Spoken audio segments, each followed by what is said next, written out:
Khamenei ने Israel पर 1 अक्टूबर को हुए मिसाइल हमले को सही ठहराया। पिछले साल 7 अक्टूबर को इजराइल पर हुए हमास के आतंकी हमले को भी सही ठहराया। धमकी दी कि जरूरत पड़ी तो इजराइल पर ईरान फिर से हमला करेगा। लेबनान में इजराइल के हमलों पर कहा कि 2005 में इजराइल को लेबनान से खदेड़ दिया गया था। उन्होंने हमास की तरफदारी करते हुए कहा कि वो फिलिस्तीन के मुसलमानों की लड़ाई लड़ रहा है। मजहबी उकसाना इसे कहा जाता है। खमेनी ने इजराइल और उसके समर्थक जो देश हैं उनके खिलाफ सारे मुसलमानों मुस्लिम देशों से एकजुट होने की अपील की है। यानी धर्म के आधार पर एक बार फिर उकसाने का पूर्णतः जो कार्यक्रम है वो शुरू हो चुका है और यही सबसे नाजुक स्थिति पैदा करता है। तेहरान की ग्रैंड मस्जिद की इस नमाज में जबरदस्त भीड़ इकट्ठा हुई। अभी आप उन तमाम लीडर्स को देख रहे हैं जो आगे की कतार में है, लेकिन इस एंगल से आपको पूरी भीड़ दिखाई दे रही है। ईरान और हिजबुल्ला के झंडे लहरा रहे थे, नसरल्ला के पोस्टर्स लगे थे और सब धर्म के नाम पर जिस तरह से एक तरफा कार्रवाई अभी ईरान ने पिछली बार किया है उसको लेकर सही ठहराने में लगे हुए थे। नसरल्ला के पोस्टर्स हाथ में, हिजबुल्ला और हमास के झंडे हाथ में, ये सब एक संकेत देने की मुहिम है जो आज 4 साल बाद ग्रैंड मस्जिद से स्पीच देते हुए खमेनी ने की है।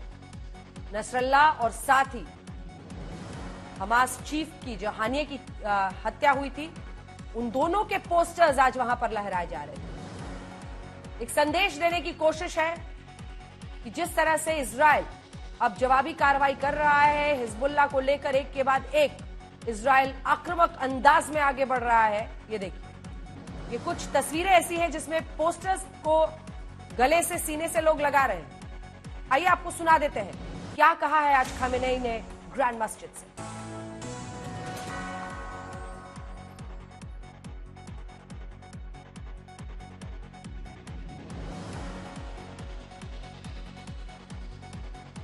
सुनाएंगे उन्होंने क्या कहा है। लेफ्टिनेंट जनरल केजे सिंह साहब, retired former general officer CIC western command Indian army के हमारे साथ जुड़ गए हैं। मेजर जनरल ध्रुव कटोच डिफेंस एक्सपर्ट के तौर पर हमारे साथ जुड़ रहे हैं। 2 खास मेहमान स्टूडियो में, lieutenant general Sanjay Kulkarni former DG infantry हमारे साथ जुड़ गए हैं। मेजर जनरल संजय सोय रिटायर्ड डिफेंस एक्सपर्ट के तौर पर हमारे साथ जुड़ रहे हैं।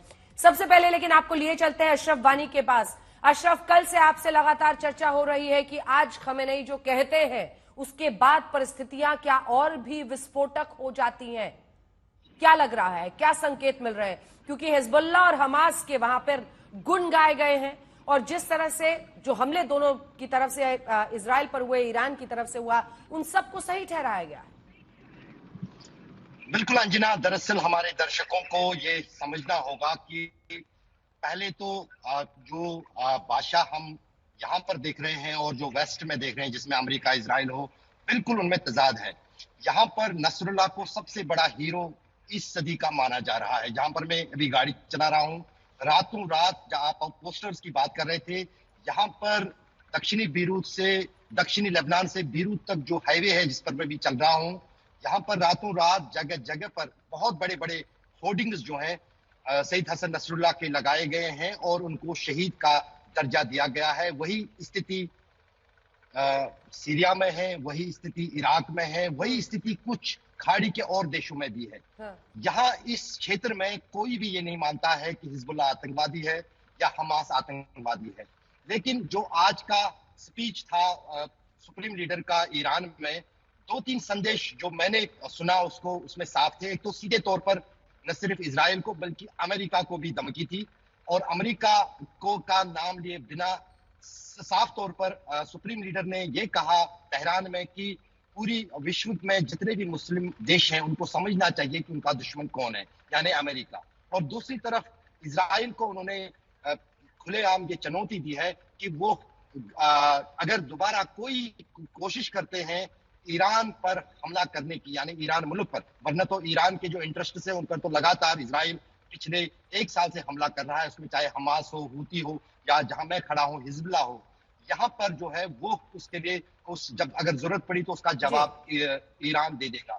तीसरी महत्वपूर्ण बात जो ये इस पूरे चीज में निकली है कि हिजबुल्लाह के नसरुल्लाह को और बाकी कमांडरों को मारने के बाद क्या हिजबुल्लाह की कमर टूट गई या फिर ये और एक बड़ा ताकत उभरेगा? वो सबसे बड़ा खतरा जो इसराइल और अमेरिका के लिए है, क्योंकि आज ही के दिन हजारों की तादाद में जो अलग अलग इमाम होते हैं शिया कम्युनिटी में, खासतौर से जो उनके अनुयायी हैं, वो वॉलंटियरली तौर पर नाम लिखा रहे हैं और हिजबुल्लाह में शामिल हो रहे हैं। तो जाहिर है कि आने वाले सालों महीनों में ये एक बहुत बड़ी ताकत बनेगी और इजराइल के लिए एक बहुत बड़ी चुनौती। ये सेल्फ फीडिंग हो जाता है, कुछ दिनों के बाद ये सेल्फ फीडिंग होता है। जो आतंक और दहशत की ऐसे संगठन होते हैं। आप बने रहिए हमारे साथ अशरफ, हम लौटेंगे आपके पास। देखिए, आज अगर द ग्रैंड से मस्जिद से अयतुल्लाह माफ कीजिएगा खामेनी अगर बोलते हैं और वो उकसाते हैं धर्म के नाम पर, मुस्लिम देशों को कहते हैं कि आप सब एक साथ आइए, तो ये अपने आप में उकसाने की एक ऐसी प्रक्रिया है जो कि सेल्फ फीडिंग है।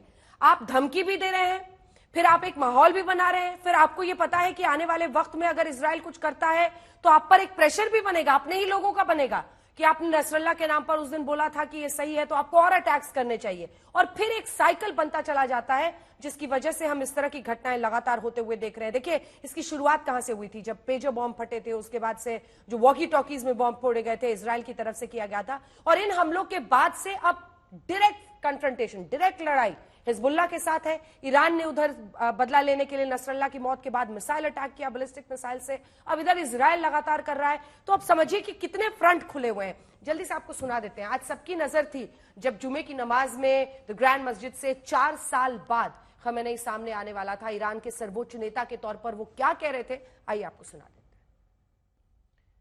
तो जिस तरह की स्थिति अब बनी हुई है इजराइल और ईरान के बीच में, अब अमेरिका का नाम नहीं लिया लेकिन सब कुछ बाकी कह दिया है। सबसे पहले मैं आपके पास, क्योंकि एक एक करके सबके पास आऊंगी, लेफ्टिनेंट जनरल संजय कुलकर्णी, मैं आपके साथ शुरुआत करना चाहती हूं।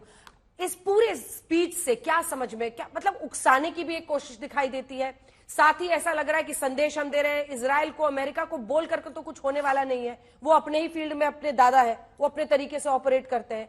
लेकिन क्या मुस्लिम देशों को, इस्लाम धर्म को मानने वाले लोगों को विश्व भर में उकसाने की भी एक कोशिश दिखाई देती है? Anjana, thank you.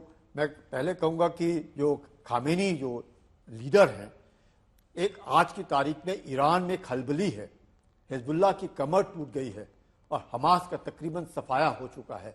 ऐसी हालत में वो अपने लोगों की हौसला अफजाई के लिए, और इस्लाम वर्ल्ड में भी शिया और सुन्नी के बीच में जबरदस्त डिवाइड है, और वो शिया सुन्नी का डिवाइड दिख रहा है क्योंकि कोई भी सुन्नी वर्ल्ड में से सामने नहीं आया है। सिर्फ आप देख रहे हैं पूरी लड़ाई में ईरान और सिर्फ ईरान का ही नाम दिख रहा है, और यही तीन उनके जो प्रॉक्सीज हैं, चाहे वो हमास है, हिजबुल्लाह है या हुदी है, ये इन्हीं के साथ है। तो आज की तारीख में जबरदस्त, और उन्होंने कभी सोचा ना था कि हिजबुल्लाह जो उनका एज था, वो उनको लग रहा था इजराइल को अगर मात देगा तो हिजबुल्लाह देगा, जिसको उन्होंने फंडिंग किया, ट्रेनिंग किया, हथियार दिए, 1.5 लाख रॉकेट हैं, उनके बाद 1 लाख के आसपास सैनिक हैं, उसके अलावा उनके पास ड्रोन्स हैं, टैंक्स हैं, आर्टिलरी है। उनको लगा कि इजराइल को तो हम बिल्कुल ही समुद्र में फेंक देंगे, वो नहीं हुआ। अब पेजर्स और ये वॉकी टॉकीज के बाद जिस प्रकार से उनकी जो लीडरशिप है वो कंप्लीटली डिसमिनेट हो गया। नसरुल्लाह जैसे जो 32 साल से कमांड में थे, खत्म, बाकी सारे गए, और जो अभी नए सैफुद्दीन जो उनका हो सकता है नसरुल्लाह से टेक ओवर करने वाले थे, लगता है कि आज बेरूत में उनको भी कहीं हमला हुआ है, इजराइल कह रहे कि उनको ठोक दिया है। अब और जो अपने सफेद्दीन है, उनकी जो बीवी है वो सुलेमानी की लड़की है, और सुलेमानी IRG के कमांडर थे जो खामेनी के बिल्कुल नजदीकी माने जाते थे। तो it's a very catch-22 situation for Iran. Iran को समझ में नहीं आ रहा है कि इतनी खलबली वहां मची है, और अमेरिका के दो एयरक्राफ्ट कैरियर्स, 40,000 से ज्यादा ट्रुप मेडिटेरेनियन में है। तो आप समझ सकते हैं कितना प्रेशर ईरान के ऊपर है, और हौसला अफजाई करने की कोशिश करे वो हिजबुल्लाह की, जिसकी कमर टूट गई। थोड़ा फेस सेविंग भी है, थोड़ा हौसला बढ़ाने की भी कोशिश है, अपने प्रॉक्सीज को ये कहने की कि हम हैं तुम्हारे साथ। देखो, स्पीच दिया ना इतना बड़ा, हमने सबको उकसा भी रहे। लेकिन आइए आपको जरा दिखाते हैं, क्योंकि शिया और सुन्नी की बात हो रही है, तो ये एकजुटता यहां पर मिडिल ईस्ट में पैदा करना कितना बड़ा चैलेंज है। और हम आपको इसी से जुड़ी हुई पूरी जानकारी दिखाते हैं, जिससे आप समझ पाएंगे कि दरअसल ये चैलेंज अगर है तो फिर क्यों है। हिजबुल्लाह एक शिया संगठन है, और हिजबुल्लाह का शिया संगठन के तौर पर काम करना भी अपने आप में, ये कई लोग भी मानते हैं कि जो शियाज हैं जनरल कुलकर्णी, वो मॉडरेट हैं, लेकिन ये देखिए, ये पूरा आप एक तो इलाका समझ लीजिए, यहाँ पर ईरान है, इस तरफ आइएगा तो यहाँ पर देखिए ये छोटा, यहाँ पर जो देश है, इन देशों के कंपैरिजन में इजराइल छोटा सा, सीरिया, जॉर्डन, और इजराइल के जस्ट ऊपर वहां पे लेबनान है, वो जो छोटा सा आप देख रहे हैं। अब इधर आ जाइए, यहाँ पर सऊदी अरब है, कतर है, ये ईरान, ये इराक, यही से मिसाइल अटैक्स किए गए थे।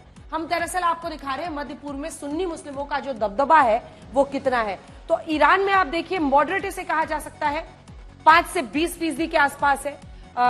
जो एक एक करके देशों की हमने ग्राफिक की है, सबसे ज्यादा जो सुन्नी मुस्लिम है वो इराक में है, और इसीलिए आप ये डार्क कलर वहां पर देख रहे हैं। कुवैत में उससे भी ज्यादा है, कुवैत में, येमेन, ओमान, ये देखिए अब सबके कलर्स आए हैं।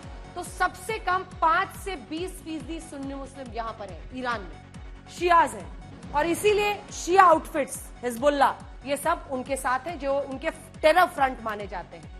अब 21 से 40 में आप देख रहे हैं ये वाला जो डार्क ऑरेंज कलरिंग है, ये इराक के लिए है। यहाँ पर सुन्नी मुस्लिम्स इतने हैं, लगभग 21 से 40%। उसके बाद नेक्स्ट रेंज में जब आप जाते हैं तो ये देखिए 61 से 80% में यहाँ पर जो देश है वो ओमान है, येमेन है, और सीरिया ऊपर में आप देख रहे हैं ये देश है।